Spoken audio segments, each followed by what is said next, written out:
오디오 아름다운 동행, 목소리로 만나는 아름다운 동행입니다. 오늘의 이야기는 아름다운 동행 칼럼 신지연 상담가의 내 안의 평가자입니다. 우리는 살아가며 자주 묻습니다. 내가 잘못한 걸까? 저 사람이 이상한 것 아닐까? 나는 맞고 저 사람은 틀린 걸까? 마음이 불안할수록 우리는 답을 빨리 찾고 싶어집니다. 누가 맞는지, 누가 틀렸는지, 누가 좋은 사람이고 누가 나쁜 사람인지, 그렇게라도 정리가 되어야 내 마음이 조금은 안전해질 것 같기 때문입니다. 28살 상준 씨도 상담 중에 자주 이렇게 물었습니다. 선생님, 제가 잘못한 건가요? 그 사람이 이상한 거 아니에요? 그 질문은 낯설지 않았습니다. 나 역시 오랫동안 상담을 받으며 상담자에게 자주 던졌던 질문이었기 때문입니다. 지금은 흑과 백 사이에 조금의 회색지대가 생겼지만 가끔은 나도 모르게 오래된 습관이 고개를 듭니다. 심리학에서는 이것을 이분법적 사고 또는 흑백 사고라고 부릅니다. 처음 이 개념을 배웠을 때 나는 그것이 왜 사람을 힘들게 하는지 잘 이해하지 못했습니다. 그 방식이 내게 너무 익숙했기 때문입니다. 너무 오래 입고 있던 옷은 그 옷이 내 몸을 조이고 있다는 사실조차 알아차리기 어렵습니다.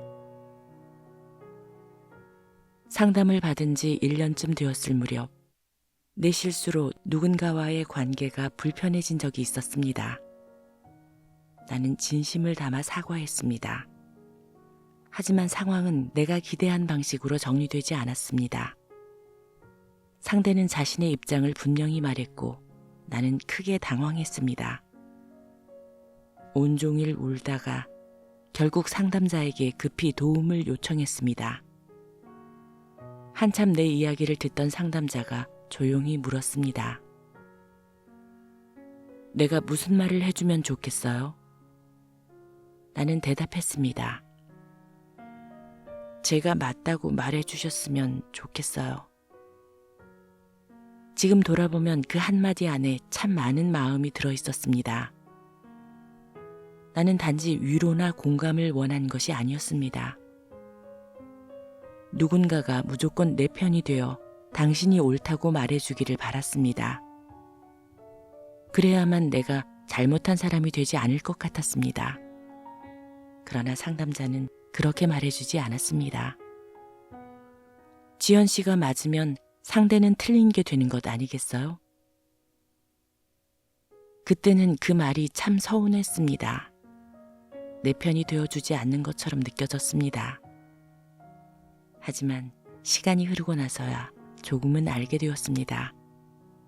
상담자는 옳고 그름 속에 갇혀 나 자신을 괴롭히고 있던 나를 보게 해주었던 것입니다. 내가 그토록 내가 맞다는 확인을 받고 싶어 했던 이유는 내가 틀렸다는 감각을 견딜 수 없었기 때문입니다. 과거의 상처가 남아있던 내게 틀렸다는 느낌은 곧 수치심이 되고 불안이 되고 위축이 되곤 했습니다. 이분법적 사고의 어려움은 여기에서 시작됩니다. 그것은 단지 생각을 둘로 나누는 데서 끝나지 않습니다. 어느 순간 나의 존재 전체를 향합니다. 누군가가 맞다고 느껴지는 순간 나는 곧바로 틀린 사람이 됩니다. 누군가가 잘한다고 느껴지는 순간 나는 부족한 사람이 됩니다. 누군가가 빛나 보이는 순간 나는 초라한 사람이 됩니다. 그렇게 내 안의 평가자는 끊임없이 나를 마음속 법정에 세웁니다. 너는 잘했니? 너는 틀리지 않았니? 너는 부끄럽지 않니? 이런 마음은 관계 안에서도 갈등을 만듭니다. 내가 맞아야만 안전해지는 구조 안에서는 상대가 자연스럽게 틀린 사람이 됩니다. 내가 옳다는 것을 증명하려 할수록 상대는 방어하게 됩니다. 상대가 자기 입장을 말할수록 나는 공격받는 것처럼 느낍니다. 그렇게 대화는 서로를 이해하는 자리가 아니라 서로를 판정하는 자리로 끌려가고 맙니다. 부부 사이에서도, 부모와 자녀 사이에서도, 친구와 동료 사이에서도 이런 일은 자주 일어납니다. 서로가 악해서가 아닙니다. 다만 각자 자신의 맞음을 너무 세게 붙들고 있기 때문입니다. 당신이 틀렸어. 내가 맞아. 그 말이 입 밖으로 나오지 않아도 마음속에서는 이미 판결이 내려져 있을 때가 있습니다. 그러면 상대의 말은 더 이상 들어야 할 이야기가 아니라 반박해야 할 주장이 됩니다. 그러나 실제 삶은 그렇게 단순하지 않습니다. 선행이 좋은 일이라고 해서 선행하지 못한 내가 곧바로 나쁜 사람이 되는 것은 아닙니다. 지금은 누군가를 도울 형편이 되지 않을 수도 있습니다. 나에게 먼저 돌보아야 할 사정이 있을 수도 있습니다. 어떤 날은 그저 마음의 여력이 없을 수도 있습니다. 그런데 흑백사고 안에서는 이런 사정과 맥락이 사라집니다. 남는 것은 오직 맞고 틀림, 좋고 나쁨, 잘하고 못함의 채점뿐입니다. 신앙 안에서도 비슷한 일이 일어납니다. 어떤 이들은 하나님을 사랑의 하나님보다 심판하시는 하나님으로 더 강하게 기억합니다. 그래서 신앙마저 나를 위로하고 회복시키는 품이 아니라 나를 채점하고 정죄하는 또 하나의 차가운 법정이 되기도 합니다. 그러나 성경 속 예수님은 사람을 단지 옳고 그름의 기준으로만 보지 않으셨습니다. 너희 중에 죄 없는 자가 먼저 돌로 치라.